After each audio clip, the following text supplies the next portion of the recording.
Padaya Shrimati Bhaktivedanta Swami Tinaya. Om Namo Bhagavate Vasudevaya. Om Namo Bhagavate Vasudevaya. Om Namo Bhagavate Vasudevaya. Hare Krishna, dear devotees. Thank you so much for joining us today. We wanted to seek the blessings of Radha Madhav, Radha Shyam Sundar, Krishna Balaram, Guraitai, Srila Prabhupada, Guru Maharaj, and the assembled Vaishnavas, so that we can try to get the blessings and the mercy of the Guru and the Guru Parampara, and especially Srila Vyasadev and our own Guru Maharaj. So I was thinking what we can do. We can speak a little bit about Srila Vyasadev. Normally, our Guru Maharaj, when he was present in this world, he wanted us always to celebrate his Vyas Puja on Guru Purnima. Because on Guru Purnima is the day when the disciple is to pay homage to his Guru. So he really liked that tradition, and we would follow that tradition. We would hold the Vyas Puja on Guru Purnima.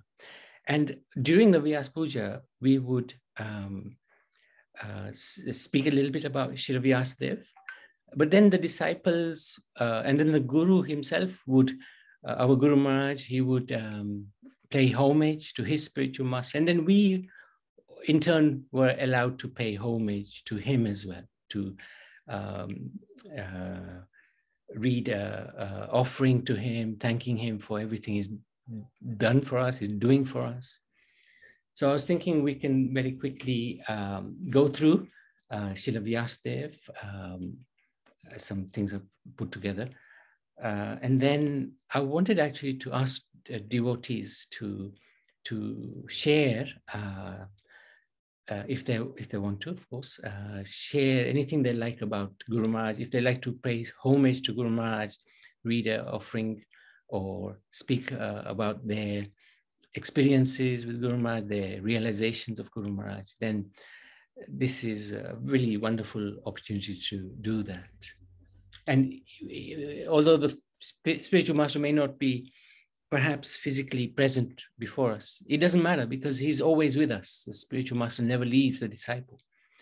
And it's interesting, I was just reading yesterday how there was one disciple of Srila Prabhupada who served Srila Prabhupada very nicely when Srila Prabhupada was on the planet. But after Prabhupada left, he also became a little bit separated from the movement, from the path of bhakti, and he sort of went back to his old ways a little bit. But when he was about to die, this is what his relatives were recounting. When he was about to die on his deathbed, he was not well. He suddenly woke up in his bed and he said, "Oh, Srila Prabhupada, you are here." So of course, the relatives were a little surprised by him being suddenly so alert and saying these words. And they must have relayed this to the devotees. And it sort of shows us that the spiritual master actually never leaves the disciple. And Guru Maharaj used to often say to us that, don't make me keep coming back to this world. Make sure you do as much bhakti as you can and leave this world. Otherwise, I'll be back again and again. So this is the relationship between Guru disciple. It's an eternal relationship. It's not that he's left the world, so we are separated from him. We're not. We're always engaged with him through seva anyway. But other than that, there is an eternal connection with the spiritual master. So anyway, in the last Dwapara Yuga, so this is about Srila Vyasadev. Vyasadev appeared as the son of Parasar Muni and his wife, Satyavati. Actually, not wife. Satyavati was even not Dharmapatni, because they just met. It was a really unusual. Satyavati was a daughter of a fisherman, and Parasar was in the boat, with her. We're crossing a river, and he realized that this is the auspicious moment for a great soul to appear. So he's a great sage, Parasar Muni, and so he requested Satyavati that this is the opportunity for a great sage to come, and your virginity will remain intact. So this is how actually Vedvyasa appeared. Very amazing appearance. His mission was to divide the one Ved into various branches. So the 4 Vedas and the sub-branches. So the Vedangas and the Brahmanas and so many different scriptures. And then of course we have the Puranas and the Upanishads. So that people who are less intelligent can more easily understand them. So the source of this is from the Bhagavad Puran, 1st and 2nd canto. Vedvyas is not the same person in each incarnation, but is usually an empowered individual, jiva soul, that appears as Vyasadev to do service for humanity. So the Vedvyas that appeared in our time was Shaktavesha avatar. He was given special powers by the Lord. He's a jiva like us, but it's called Shaktavesha avatar. He's being given special power by the Lord. So he's regarded as an incarnation. Srila Vyasadev, as the compiler of Vedic literatures, is a post, just as Lord Brahma, Indra, Surya, etc. are also posts that are held by different personalities at different times.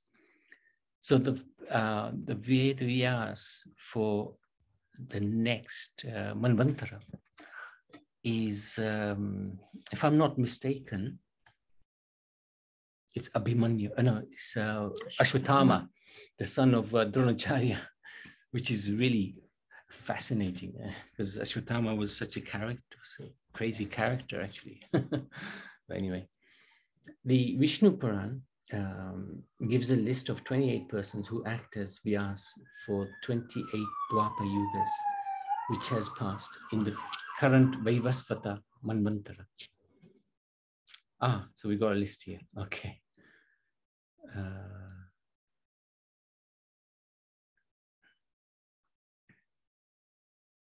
So this one is the current one, Krishna Daipanaya Vyas. So if we look at previous Vyas Devs, they start actually with Brahma. Brihaspati is also Savitri. Yamraj was Vyas Dev at one point. Interesting. So this list is given in the Srimad Bhagavatam 1.3.21. No. Yes.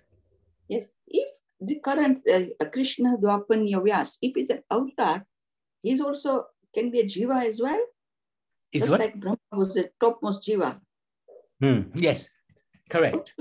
Correct. Okay. Yeah. He's like Brahma in one sense, but his, Brahma's life is like 311 trillion, 40 billion years. So Brahma is in a completely different category in one sense. But the thing with Vyasadev is he is, in one sense, a self-realized soul. So the Brahmas may not be self-realized. Our Brahma is self-realized, the Brahma that we are under. But not all the Brahmas are self-realized. Whereas the position of Vyasadev is that he has to be a self-realized soul so that he can give the Vedas and all the other scriptures. So in our case, this Brahma is definitely, and if you look at all of these personalities, Bharadvaj, we talked about as the Saptarishis, Gautam, they're all great rishis and souls. So fully aware of the conclusions of the Vedic tradition. So Yamraj, he's one of the Mahajans, for example. Is that okay, Naniman? Yes, Prabhuji. Okay. Yes, so he's a jiva. He's a jiva. Yeah, he's a jiva. In this case, sometimes if no jiva is qualified, then Krishna himself will come as Vyasa. Yeah. But in this case, he's a jiva, but specially empowered. So it's called Saktavesha avatar. He's still avatar, known as avatar. Saktavesha. Like Prabhupada is also known as Saktavesha avatar, specially empowered soul. So, but not God, not God, not directly God. The last in the list is Krishna Daipanaya Vyasa, who is described in Srimad Bhagavatam. As he occupies the post of the compiler of the Vedic literatures, Srila Vyasadev is generally categorized as Shaktavesha avatar, an exalted jiva empowered by the Lord with portions of his power, such as knowledge, as Krishna's power. In the yugas previous to the last Dwapara Yuga, some of the personalities who acted in the post of Vyasa, Brahma, Manu, Brihaspati, Indra, Yama, Bharadvaj, Gautam, Dhananjaya, Parasar, and others. In the next Dwapar Yuga, 29th, Dhoni, the son of Drona, Ashwatthama will become Vyas. All these personalities are specially empowered jivas. So Ashwatthama, we know his role in the Mahabharata was a very strange role because he was a son of Dronacharya, but he was against the Pandavas and he committed some really crazy acts against the sons of Draupadi, for example, by killing them. But it just means that we can't judge anybody because in the next Yuga, Dwapar Yuga, he becomes Vyasadeva. So, which is such an exalted position. So we can't judge anybody. Shouldn't judge anybody. We don't know. In the last Dwapar Yuga, we see an exemption from the general rule. Hang on a minute. Instead of empowering a jiva, the Lord himself takes the position of Vyasadeva, which means that the last Vyasadeva, Krishna Daipana Vyas, is Vishnu Tattva. This is confirmed. So that's interesting because I haven't read this for a year. This is confirmed by Srila Rupa Goswami in Lagu Bhagavad Amrita, by Baladev Vidyabhushan in his commentary in the Lagu Bhagavad Amrita, and Jiva Goswami in the Tattvada Sandarbha. So, Naniben, we have to amend the answer to your question. This last Vyasadeva, the Vyasadeva that just has translated everything, is actually Vishnu Tattva. So Krishna himself has taken the position of Vyasadeva, which is quite unusual. It is said in the Mahabharata that a sage named Apantaratama, who had extinguished internal ignorance, became Daipana Vyas. This means that the sage merged into Ishwar form of Daipana, or that he was an Amsh of Vishnu. Lagu Bhagavad Amrita. This is a pretty complex area. Because sometimes the distinction between Vishnu Tattva and Jiva Tattva can be a little bit blurred if they've been empowered by the Lord. Like, for example, it's saying here, Amsh means given a certain portion of Vishnu. So they may not be totally Vishnu Tattva, but they're given the powers of Vishnu Tattva.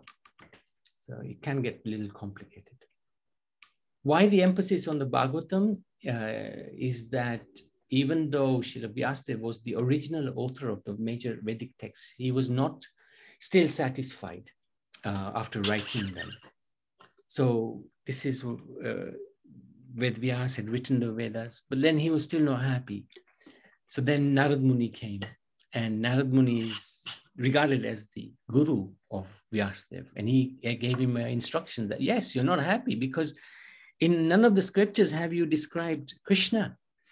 So now is your opportunity to become satisfied by writing the Srimad Bhagavatam. In all the literatures compiled by Vyasadeva, there are many descriptions of the temporary universe, prayers to the demigods, process of attaining one's material necessities, information about the Brahmans, the soul, the super soul, and the process of yoga for attaining spiritual realizations. There's also information about the Supreme Lord, Bhagavan Krishna. But the detailed descriptions of God, his forms, his incarnation, names, activities, potency, and energies, how he is a source of everything, including the ever-increasing spiritual bliss for which we are always looking, has not been fully described. So this is what Bhagavatam does. It gives full information about Krishna. Like the 10th canto of the Bhagavatam has 90 chapters on Lord Krishna. 90 chapters. That's the biggest canto. The other cantos are between 12 chapters to maybe 30, 40 chapters. But 10th canto is all about Krishna. Even though Vyasadeva had worked for the welfare of all by writing the Vedic literature, before he wrote Srimad Bhagavatam, he still felt dissatisfied because of this incompletion. This is a great lesson. Vyasadeva took the role of accepting a spiritual master to resolve this issue. After explaining this perplexing situation to his spiritual master, Narad Muni, he was advised to write the Srimad Bhagavatam, also called the Bhagavad Puran, After doing so, Vedvyas considered it his own commentary on the Vedanta Sutra and the complete explanation and conclusion of all Vedic philosophy. It is also explained that the Bhagavad Puran is the literary incarnation of God, which is meant for the ultimate good of all people and is all blissful and all perfect.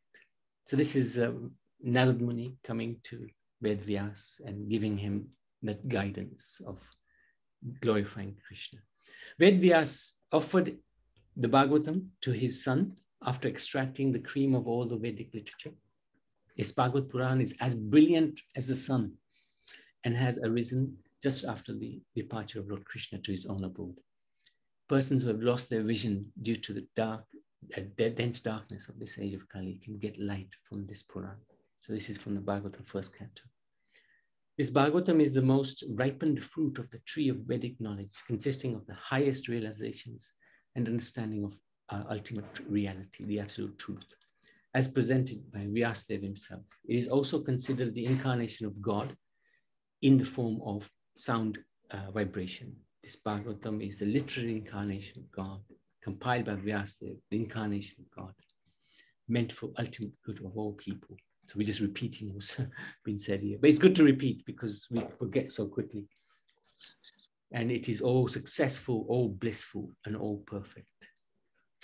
So this is a really amazing painting, actually. Krishna's giving the blessings to the Bhagavatam to Sri Vyasadeva. Guru Purnima is the appearance of Sri Vyasadeva, and we'd like to say Sri Vyasadeva ki jai.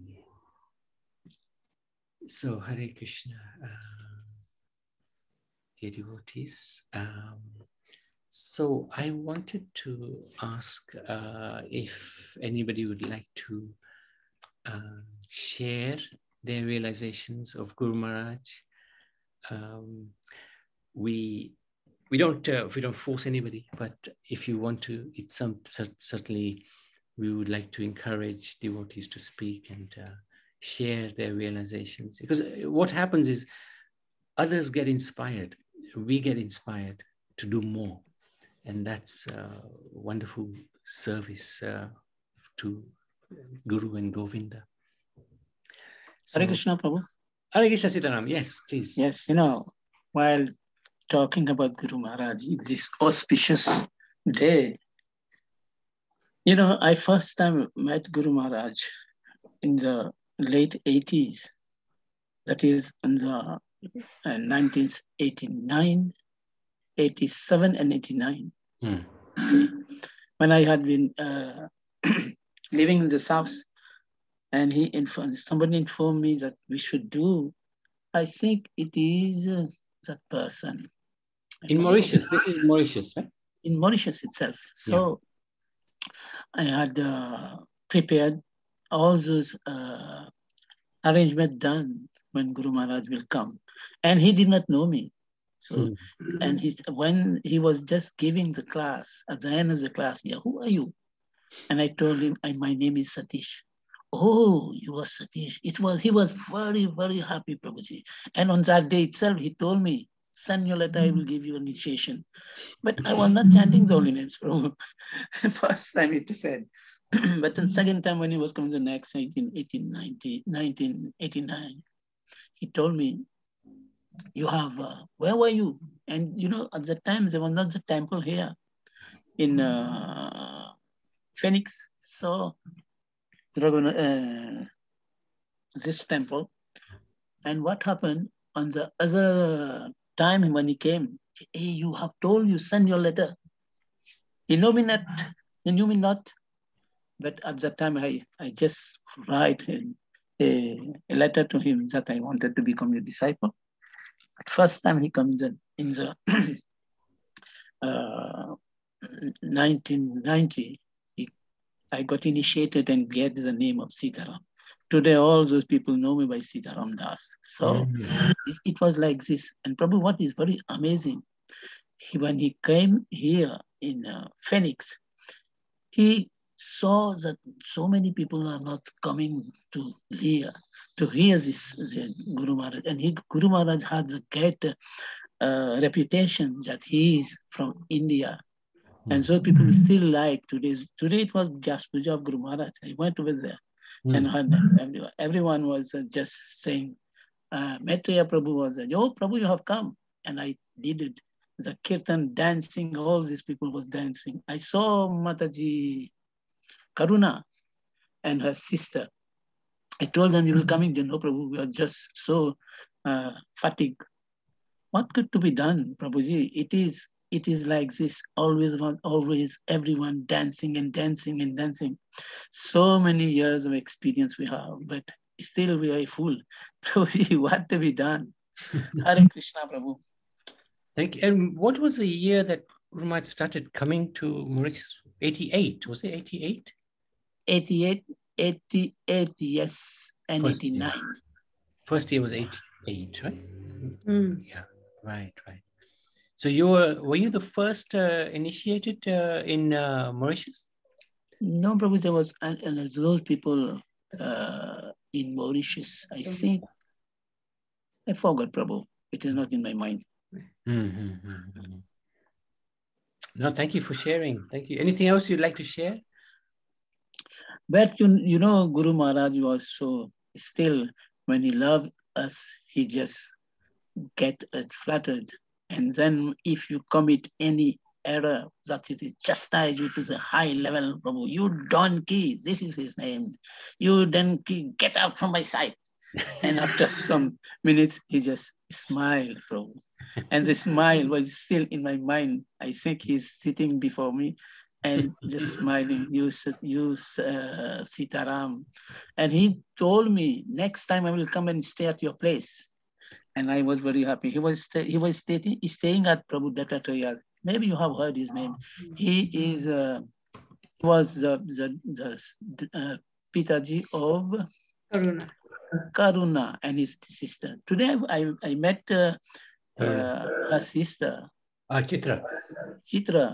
Right. I told him, are you coming? The question, no, Prabhu, I'm not coming. So, you know, according to me, I know they do not chant the holy names, Prabhuji. But he told me, no, I'm not coming. They are not. At last, they got initiated. Last, when I don't want to commit any aparad. They were smart brahmanas, Prabhu. They do not believe they are God themselves. So it is like this, but what could be done? We just continue with our bhakti and go on. So that's it, our goal. Yeah, they may have been following different Vedic tradition, but then after meeting Guru Maharaj, they completely changed. Yeah. And Guru Maharaj told me, are you reading Srimad Bhagavatam? You fool. This is his language. I told to him, Guru Maharaj, I have read Srimad Bhagavatam once, every canto. And after his departure, I don't know what to be done at home. I just studying Srimad Bhagavatam. Srimad Bhagavatam Chaitanya Charitamrita. You know, Chaitanya Charitamrita is so Amrit itself, Prabhu. It is so Amrit. I read one chapter or two chapters 3 times. It's so happy. It get me. I have freeze in my body itself, you know. And you know what happened to me? I laugh alone at night. And my son, Papa, what is happening to you? You know, Beta, it is so exciting, this Chaitanya Charitamrita. And you know, my elder brother had taken one part of this Chaitanya Charitamrita. I told him, you must give me back. It's nearly 2 years. What I cannot fight with my brother. It's like this. Maybe I can and buy another set. It's like this. Okay, Prabhuji, Hare Krishna. Thank you. You're inspiring me to get back into the Chaitanya Charitamrita again. Thank you so much. Yes, but it is so good, Prabhu. Very, very good. I'm trying to summarize it, but I got stuck at chapter 4. You know, Prabhu, you want to summarize it. Everything gets summarized in it, Prabhu. When Chaitanya Mahaprabhu became a tortoise, you know. His two legs and the hands just entered his body, and he's just like this. Yeah, that's stunned, right. You know? That's right. It's very, very interesting. So. Yeah, thank you. Hopefully we'll go through it in the next few months. Yes, Prabhu, Hare Krishna. Thank you so Guru much. Maharaj ki jai. He's just the Ganga was, I think so. Once Guru Maharaj came and I led it to Gaon Bassin, and he goes to the Gaon Bassin in the river itself. He had a bath over there, and just told me, Sitaram, just have a look. If such lady is not coming, this is his way of doing all these things. But when he got angry, Babuju, you should fly from there. Okay, Haribol Sadhu. No, thank you for sharing. Yes.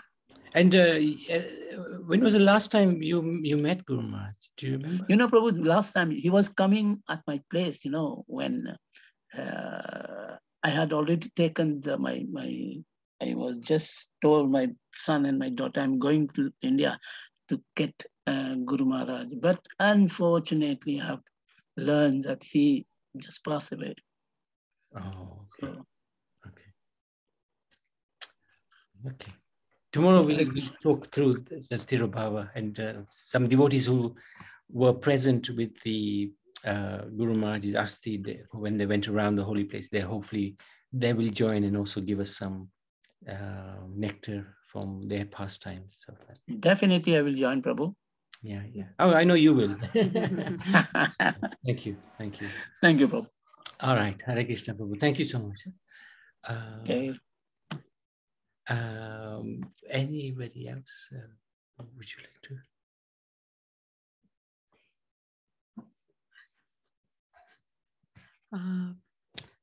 Jai Guru Maharaj. Namo Vishnupada Krishna Prasad Bhutale Srimate Krishna Swami Dinamine. Puja Guru Maharaj ki Jai. Guru Maharaj, I'd like to thank you for tolerating all our shortcomings, especially when you were on this planet. I was not able to serve you as I should have, but trying to hopefully do some more seva now, and I hope whatever seva that you are giving us now is pleasing you. So just Guru Maharaj, just keep us under your shelter and just keep on blessing us and guiding us. Guru Maharaj ki Jai. Thank you. Dr. Rampa, would you like to say anything? Hare Krishna, Prabhuji. Hare Krishna to all the devotees on the call. It's very, very interesting when we talk about Guru Maharaj, especially for those that have met Guru Maharaj and have known him, and for those who haven't met him. And we try to explain who Guru Maharaj was to them. It's very difficult to describe Guru Maharaj because Guru Maharaj was not from this world. So how do you describe someone who's not from this world to someone in this world? Very, very difficult thing to do. I was very, very fortunate. I managed to have a lot of time with Guru Maharaj over the years. He was coming to the UK. Very different personality. You'd never meet anybody like him. Very multifaceted in his understanding of life, of people, of circumstances. And having been a head teacher, he understood life in a slightly different way. Being a sannyasi, he had to follow all the etiquettes of sannyas. But also, he understood the world and the difficulties people were facing in this world. And he tried to help people in both fronts, although his main goal and effort was to try and lift people spiritually from this ignorance that we are all drowning in. So it's interesting with Guru Maharaj in the sense that with sannyasis, there's two types of sannyas, where they take sannyas and they leave the world. Then there's the other type of sannyas where they take the sannyas and they live within the world in the view of helping other people raise their level of consciousness. And Guru Maharaj was actually a very, very great example of that. Very difficult person to understand. If you ever thought you could read Guru Maharaj, you could be very, very wrong, because he would snooker you many times with a different angle that you would never think of. But when we think about it, we should understand why. Because Guru Maharaj was seeing things from a very, very different angle, from a much higher level of consciousness that we were able to perceive. But with that, Guru Maharaj was still very, very kind to everybody he met, no matter who they were. Someone who he didn't know, they would pay obeisances. They would definitely get the blessings from Guru Maharaj for that even effort to pay obeisances to him or to the Supreme Soul within him. Guru Maharaj didn't have an ego. He knew himself that he was just a body wrapped around the Supreme Lord. And he also led his life in that way. Again, we were very fortunate to have a lot of time with Guru Maharaj. And he was very, very kind and loving to us. I can't even describe it because it's something you can't describe as an individual. Everyone will have had their own personal experience with Guru Maharaj and what that meant to them and what that feeling was that Guru Maharaj gave them. And it's very difficult to try and bring that into words because it's something that happened inside, in the presence of a spiritual master of such a high caliber, high stature. But Guru Maharaj often spoke to me on many topics, things sometimes not necessarily spiritual matters, but there was always a spiritual agenda behind the matter. So Guru Maharaj didn't really entertain mundane talks. It didn't interest him too much. But there was always a message behind it, even if there was a discussion on anything. In the sense that what you could get from that or what you could learn from that and how you could direct your life to serve the Lord in a better way, in a more fulfilling way, in a more surrendered way, which is what Guru Maharaj often preached to us. I never took formal initiation of Shri Guru Maharaj, but we had the discussion many times, actually. And Guru Maharaj was very open with me about this. And actually in the Shastra, there's many ways of taking initiation. ISKCON has its own formal way. But even a smile of a guru or a gesture from a guru can be a form of initiation in its own way, in a spiritual endeavor, in a spiritual path. But when I had the conversation with initiation with Guru Maharaj, he said to me, it's a relationship. It's purely a relationship with the spiritual master. It's not just a formality that you take a name and then there's no relationship behind the name. True. And I've seen many disciples come and go in that way. They've come, taken a name, and the relationship has changed or they've moved on, but the relationship for Guru Maharaj was more important than anything else. That was more important for Guru Maharaj. And even going on the point of initiation, I was reading recently about Kabirji, how he took Diksha. He wanted to take Diksha from Swami Ramananda, but Guru said no. So he placed himself on the steps in Varanasi on the way to Gangaji. And as Swami Ramananda was on his way to Gangaji to bathe, he inadvertently just touched Kabirji and said Ram Ram. And that was basically the Guru mantra that Kabirji took as his mantra. And Swami Ramananda became his guru. So many, many different ways of initiation. But Guru Maharaj was also very open-minded enough to see who was making progress or trying to make progress, not necessarily under the umbrella of an initiated status. Although Guru Maharaj also recognized that this was a very important thing to have a guru, as Sri Krishna says in Bhagavad Gita. But Guru Maharaj kept a very open mind with me. He never pressured me. He never pushed me, but he still loved me very much. And I felt that love when I was with him. Very, very, very, very much so. But to describe it is very hard because, again, you're talking about someone who's giving a love that you can't feel in this world.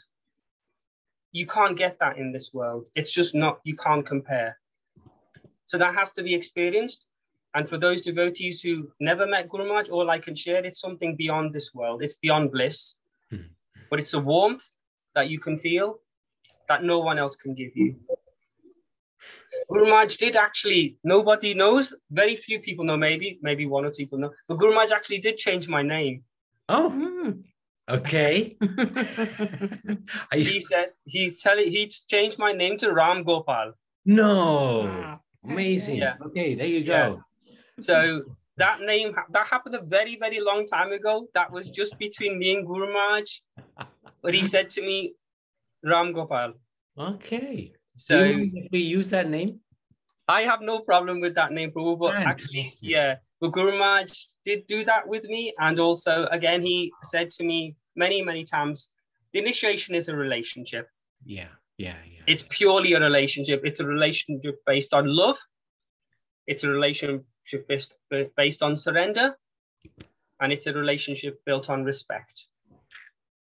And Guru Maharaj epitomized all of those, because for those who were sincere to him, he dearly loved them. For those who gave Guru Maharaj the respect that he deserved as a guru, as a sannyasi, we have to always remember Guru Maharaj's position. We could be close to him, but at the end of the day, he was a spiritual master of a very, very high stature, and we had to know where the line was with Guru Maharaj. I always felt you had to know where the line was.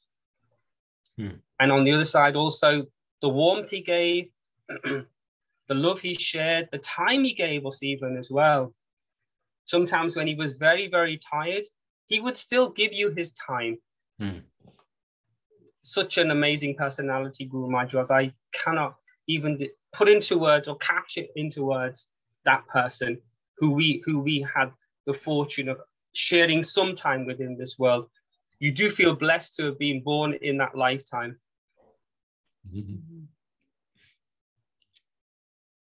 Shri Guru Maharaj ki Jai. Ram Gopal Prabhu ki Jai. So I didn't know that. That's a real fantastic revelation, because I know when, like Pitambar, for example, Guru Maharaj really had so much affection for him. What was his name? Pitambadari. Pitambadari. So Guru Maharaj named him, and actually Guru Maharaj considered him as his disciple. And you know, as far as I am concerned, Pitambar is Guru Maharaj's disciple. But I hadn't appreciated that Guru Maharaj had given you name. But what I do know, Guru Maharaj was extremely affectionate towards you, extremely grateful to you, because he often said this to me, and I also relay this to others. Best doctor in the world. No offense to Nani Ben, of course. She wasn't around at that time. Or Yogeshwari. Yogeshwari and Dr. Rampal, you were considered extremely highly. But I know with Dr. Rampal, there was this very close connection between you and Guru Maharaj. And that closeness, I don't think any formally initiated disciple had that level of closeness that you had with Guru Maharaj. So, and he had so much affection for you. It was just incredible. I was really, really happy. And I'm so happy that even after, Guru Maharaj left now, 6 years, somehow I've had the good, your very, very good, solid association. It's kept me sort of on the line, You guided me well. And, it's just, and Guru Maharaj would often say, Dr. Rampal, Radharani has extended my life, but also Dr. Rampal, through the medication, through the consultations of how to, what medications to take. Because Guru Maharaj's health was generally not well, especially towards the end of his time here.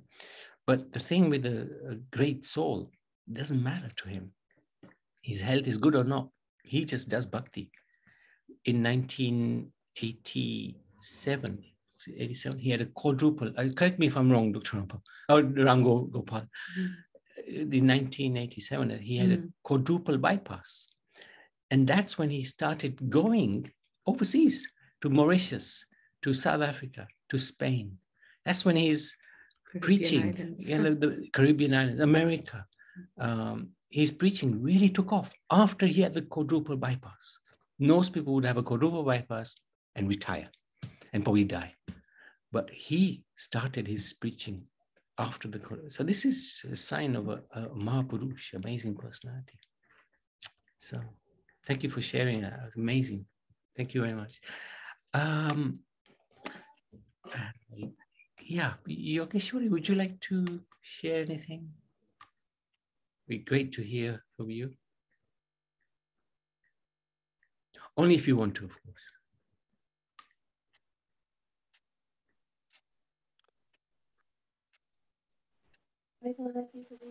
Hare Krishna. I haven't prepared anything. Oh, that's okay. I haven't either. I think I'm just so overwhelmed by what Rampo has spoken. I just think it brought back so many nice memories of our time with Homage. I think when we were with Guru Maharaj, I didn't appreciate what a spiritual master was and what Guru was. But over the years, with having gained a little bit of knowledge, a bit of reading, a bit of understanding, I look back and I realized that we had the most amazing Guru Maharaj in our lives. I can see the qualities in him. I loved him anyway, for whatever little understanding I had of a spiritual master. But when I just heard about what Rampo said, I just felt like all those wonderful times we all shared together. It was so amazing. Very true, very true. I remember whenever we used to go to Hatfield, and he used to go there way before we were there. He used to make all the arrangements. And he used to say, yeah, Prashad would be there. And he would always say, Yogeshwari, you didn't have to, but it's so nice that you have. And he's so affectionate to you. It's fantastic, really. And I'm so happy to see your smiling face. It's been a long, long time since I've seen your smiling face. So thank you so much it means a lot. A lot. I'm sure Guru Maharaj will be very, very pleased with you. Anything else you'd like to share, Yogeshwari? I think after Guru Maharaj's passing, the spiritual family sort of disintegrated a little bit. Nice to have come on today and see everybody and share some of these memories, because it brings back the good times we used to have together. Okay. And I think we need that sometimes. Yeah. Just to energize us again. Yeah. On that whole. For sure. Very true. I don't think we've had a gathering in the UK for a very, very long time. And maybe it's something, but I think distance is a little bit too much sometimes. I was just going to suggest that next year we could do something in temple here. It's such a long way for everybody to come. So, but anyway, let's see what we can do. Maybe we can do something at the manor, a bit more central. Maybe next year we can try to aim for doing something together. If devotees want, that'd be nice. Anything else you'd like to share, Yogeshwari?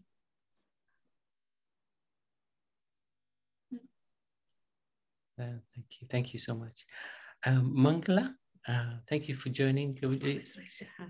Oh, sorry? Prabhaben, yes. Prabhaben, you have a question? Yes, Prabhuji and all devotees. Hare Krishna. Sorry, the Mataji who spoke earlier, what's her name? She's a Yogeshwari. Yogeshwari. I didn't understand anything. It was not clear for me. Oh, the sound wasn't clear. Yeah. And can you quickly tell me what she talked about? She was talking about Guru Maharaj. Yes, I think basically she was actually very, very close to Guru Maharaj. And, she was just saying how she was so overwhelmed by what Ram Gopal said earlier on. Oh, right. It's a similar, same thing. Not similar thing. She was very overwhelmed by Ram Gopal's contribution today. Because Ram Gopal, he actually revealed some secrets today, which are very, very nice secrets. These are secrets you want to hear, you know. Yeah, no, it's nice. Ram Gopal like made my day the way he was talking. It's very good. Yeah. Thank you. Anyway, just carry on with the satsang, yeah? And she was saying about, we used to gather, you see, every time Guru Maharaj used to come, we used to gather.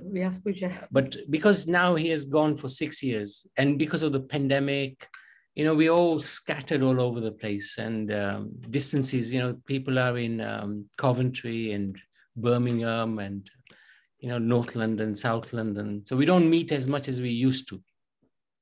So he was just lamenting that we don't meet as much as we used to meet, you know. So. Okay.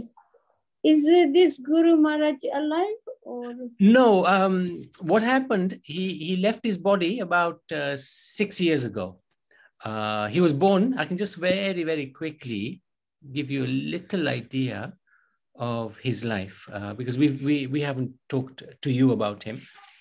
He was born in 1932 in Punjab, and from a very young age, actually, he was brought up by his maternal grandfather, Nanaji, as a preacher, as in Sanatan Dharma, in the tradition of Sanatan Dharma. His Nanaji was very,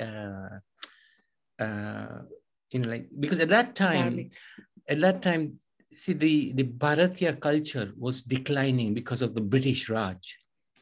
So his grandfather could understand that in the future, you're going to have, I want to train you, my grandson, to take up Sanatan Dharma.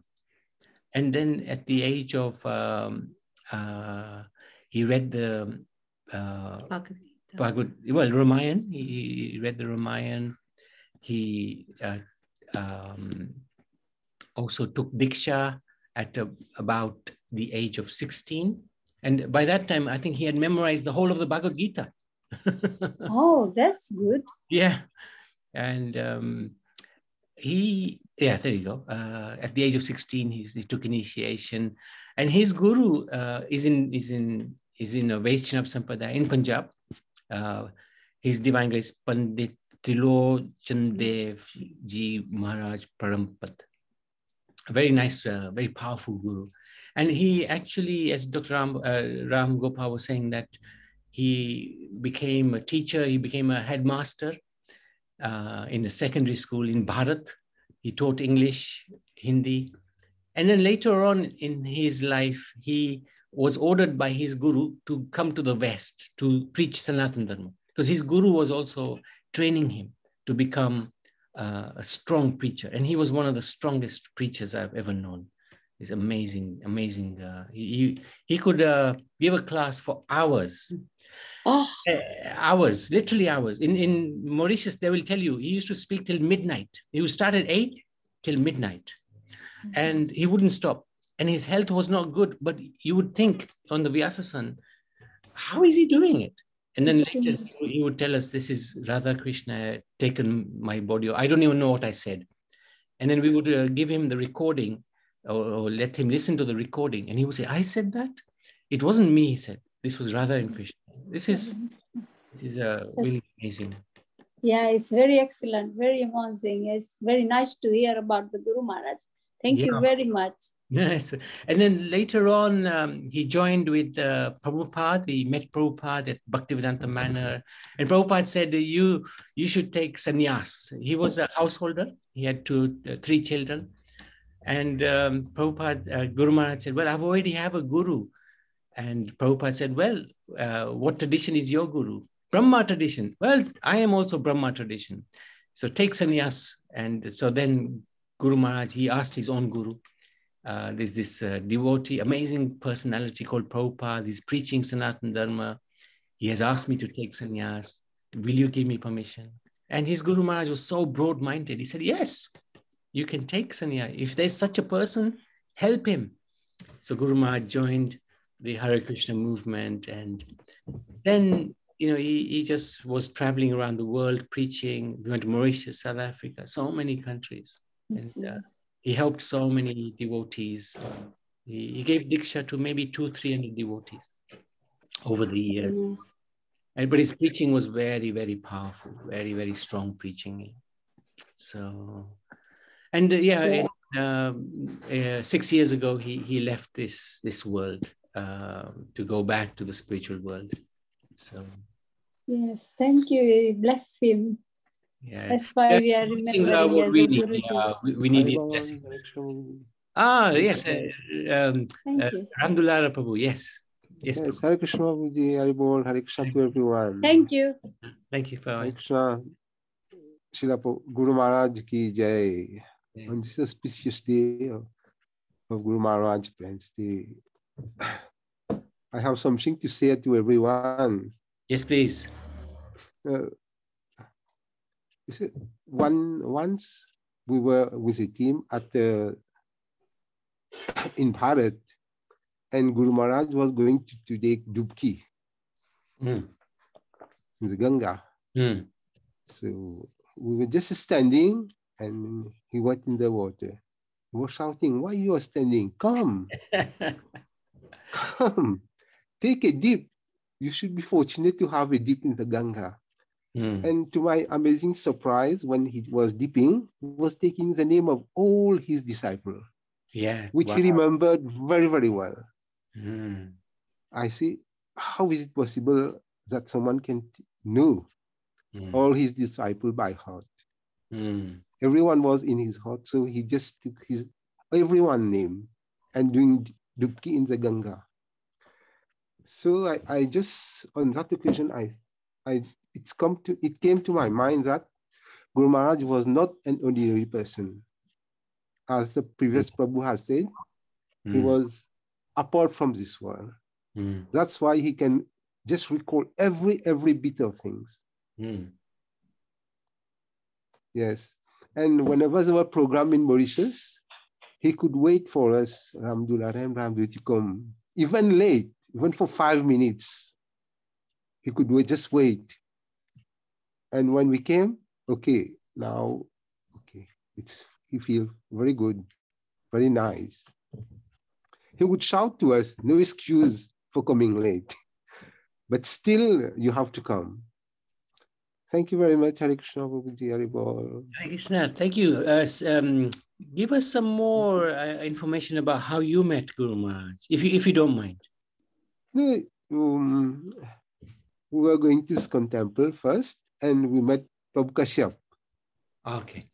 And Guru Maharaj was coming to Prabhu Kashyap place very often during his stay in Mauritius.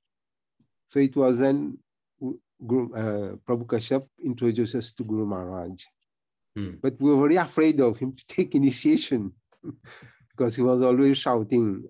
So fortunately, he came to Mauritius and he went to South Africa. But before going to South Africa, he said, "Ramdulara and Ramdulari, when I come back, you need to take initiation from me. There's no way out." So we took initiation. Yes.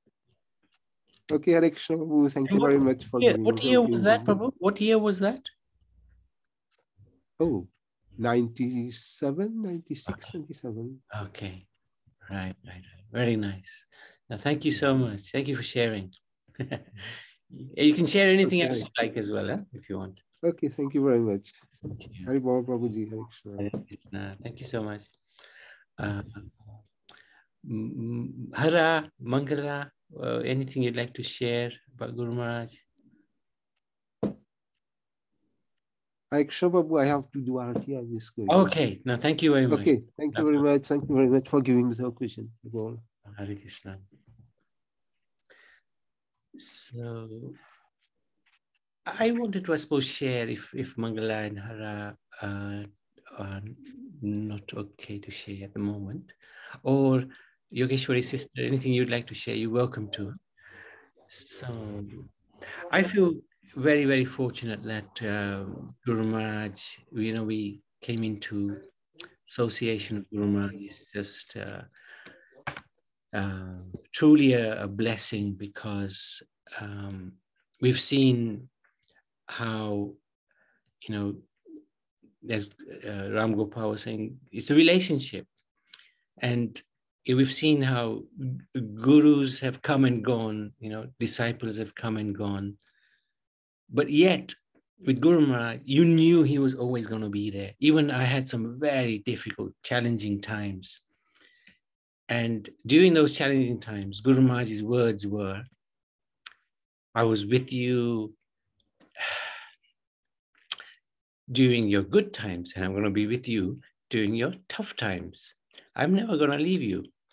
And to have someone like that in your life gives you confidence to do anything, to give you courage to continue, even through the darkest moments.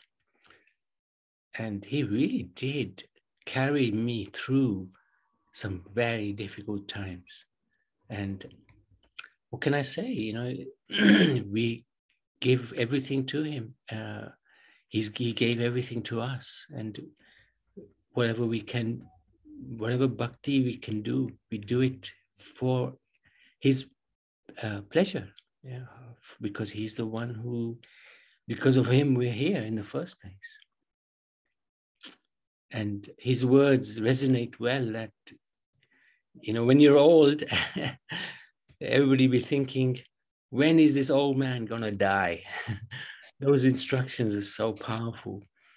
When is this person who's coughing, who's demented, who's delusioned, when is he gonna die? When we get old, we're gonna face these situations. So Guru Maharaj would always say, do the bhakti now. Do it while you can. Do it while you're fit, while you're able. Because later on, it's too late. You won't be able to do it. And you'll be lamenting, I wish I had done more, So these messages of Guru Maharaj, they resonate well. They stay in the heart, He used to often say, don't wait for tomorrow. Do it today. Do it now. Because tomorrow will never come. So I feel very fortunate that we had a spiritual master. We have a spiritual master who cares for us, loves us. Like Ram Gopal say, we knew he loved us. Even through his chastisement. In fact, if he did not chastise, then he didn't care. Doesn't matter. Do what you want. But if you do something wrong and he chastises, that means he cares and he loves. He often used to say that, I don't really want to chastise you, but it's my duty as spiritual master. He could have just buttered us up and taken as much Lakshmi out of us as possible, but that wasn't Guru Maharaj. Guru Maharaj wanted us to really make advancement in our Krishna consciousness. He cared. I remember him sitting down with us hour after hour in the early days. It used to be maybe 2-3 of us. And he used to go through the first canto, the second canto in detail. And hour after hour. He had all the time in the world for us. Although he was probably one of the most busiest persons I know. Especially in those times when there used to be a lot of preaching programs. But he gave the time. He invested the time in us. And I'm so grateful to him, happy for him, for that he did that. He emphasized the scriptures and how we should learn them, we should understand them, put them into our lives. And it's his blessing that we are very fortunate. Krishna has given us circumstances where we are able to try to follow in his sort of footsteps, although it is not easy. So what can I say about Guru Maharaj? I feel his presence. I remember one time I was saying to him, I'm going to really miss you when you're not with us anymore, Guru Maharaj. And he said, you're foolish. I thought, what did I say wrong? He said, if you miss me, it means you're doing nothing. It means you haven't listened to what I've told you over the years. You have to become so busy in bhakti that you will not miss anybody. You will not miss me. You will just do what I have asked you to do. Preach, take Krishna, give Krishna. And I think that instruction has, out of all of the instructions, that's the one I remember the most. That whenever I start tearing up, I realize, no. This is not the time to do that. Time for bhakti, time to do what he said. Preach, do as much as you can. So, he was phenomenal. He is phenomenal. And there'll be nobody like him, that's for sure. But as he said, there's no time to miss him because you're busy in devotional service. So we try to keep as busy as we can. So with his blessings and his mercy.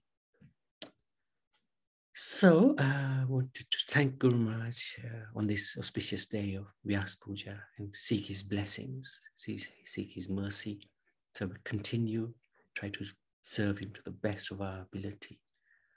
And let's hope the mercy flows. Hara? Hare Krishna Prabhu. Go for it, Hara. Hare Krishna Prabhu, Hare Krishna devotees. I'm completely unprepared. I had a really bad night. I'm sort of like, Pushkar's in Malaga and the neighbours have all gone on holiday. And when the alarm went off in the early hours of this morning, it was me. And I'm like, well, what do I do? Do I go outside? Do I stay? I don't know what to do here. And so it's just been an awful night, but and so I'm very tired. I forgot about the Zoom. Mangala prompted me to join. So completely unprepared. But obviously I miss our dearest Guru Maharaj so much. His words are always resonating in my mind. So when I'm doing local service here in Leicester, I just remember Guru Maharaj's words because he knew my nature. He used to say to me things like, don't let them take advantage of you. There are so many devotees because they just delegate and delegate and delegate. And I just accept the different services, whatever the challenges may be. And I think I hadn't really balanced my life, but with Guru Maharaj's voice ringing through my ears, I sort of now, I've taken a more of a back seat. Prajomna contacted me recently about an issue, which he said, could you help me with this? And he didn't come back to me. And I didn't prompt him. And he managed to get through it himself. It was a big challenge with the council. And so I sort of felt I did the right thing here, because otherwise I just take everything on board all the time, So Guru Maharaj knew us inside out. And it's one thing that I will always be grateful for with Guru Maharaj, that he accepted, an insignificant soul as myself and gave me so much. I was really, really materialistic. I cannot even tell you how bad I was, with so many faults. And so, there's just nothing in my life apart from very, very materialistic things, like just wanting to go out all the time. And, what I thought was in those days enjoyment, pictures, going to the cinema and going out to eat. And, I have to have this to have fun.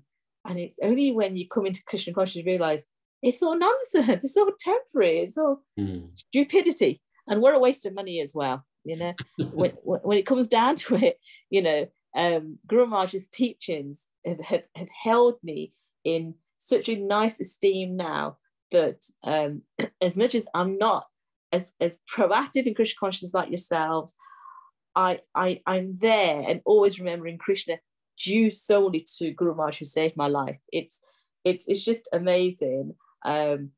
Each day I still touch Guru Maharaj's lotus feet, because as I said to you before, he can't stop me now. And it's nice because I just feel those blessings with Guru Maharaj each day. He's smiling photo looking at me. I'm thinking, yay. But, I had, as you all know, I had those 7-year separation from Guru Maharaj and feared what was going to be like seeing Guru Maharaj again, and receiving a phone call from Guru Maharaj, and he said, I missed you. And I'm like, oh my gosh, there was just so much forgiveness by Guru Maharaj. His personality was exceptional. And equally, I had the chastisements, you could hear Guru Maharaj bellowing my name, from meters away, thinking, oh my God, here we go. And you're right, it's because he cared and he loved us. That's why he would correct us, to guide us. That was Guru Maharaj's way. And I see lots of devotees now with their spiritual masters, and the spiritual masters don't correct devotees anymore. There's almost this sort of like, it's almost like the temple presidents have taken the role of the spiritual master now. And so the spiritual master just goes to the temple presidents to find out how the disciples are doing. There's not that personal contact. So I think we've all of us been very, very fortunate to have had Guru Maharaj in our lives so personally, to be able to serve him. It's just incredible. I can't believe it. You know, I see spiritual masters and the disciples now, and yes, I feel that, I wish my Guru Maharaj was sitting here. But equally, I see the relationships and I think, I'll never forget what Guru Maharaj did for me, because I was so fortunate to be able to cook for it. I can't cook, and I could cook for our spiritual master, thanks to Mangala, obviously. And, you know, to sort of like worship him, it was just amazing. Yeah. So I just thought I'd just share that. The one thing I am missing, and I don't, because I joined late, as you know, so I don't know if it's been covered, but it is association with my own God brothers and God sisters. Yeah, you know, we have a weekly satsang here in Leicester with, you know, my dear friends in Leicester, which is nice. I enjoy it. And Ruti Mundri's in that one, so I do see Ruti Mundri. But I miss our actual God brothers and God sisters. I think it's you know, we're not drifting because we still keep in touch one way or another, especially through you, Nabi Prabhu, because I think, you know, you're doing an exceptional job. But it would be good to get together and see one another and just, you know, sort of, you know, because what we have, our strength is our Guru Maharaj. You know, that's what's given us everything in life, isn't it? So I do miss that. So all gurus to our spiritual master. We're so fortunate to have had such an amazing person within our life to guide us, and will always guide us. So fortunate. Thank you, Nabi Prabhu. Nice offering, nice words. Yes, and Yogeshwari was echoing the same point. And I think perhaps next year, if you know, we can meet somewhere centrally, maybe at the Manor or Leicester. Yeah. Ahmed Prashad, you all come. Yeah. I mean, I was going to suggest Coulsdon Temple, but you know, it's it's going to be out of the way. But I would love you guys to come and see what's happening there. I would love to go there myself and see what's happening. Anyway, but we'll work something out for next year. I think in the summertime, it would be nice to get together. Excellent. Thank you so much. Thank you, Prabhu. And one thing, Guru Maharaj, yes, you may have missed a few years, but he was very, very pleased with your extraordinary service, what you did, especially for Kalki Dham, at a time when it was desperately needed. So that was, he was very, very happy with that. You have to understand that, have to know that, yeah? He was very pleased with you and Pushkar. So. Thank you, Prabhu. Mangala, you were to share anything? She's shy. Okay, that's okay, Mangala, no problem. So I'd like to thank all the devotees for your wonderful association. Actually, really, really good, especially I have to say Yogeshwari and Ram Gopal. Hara we often see, Mangala we do as well, but it's so nice to have your association today. Really appreciate it. Thank you very, very much. Guru Maharaj ki jai.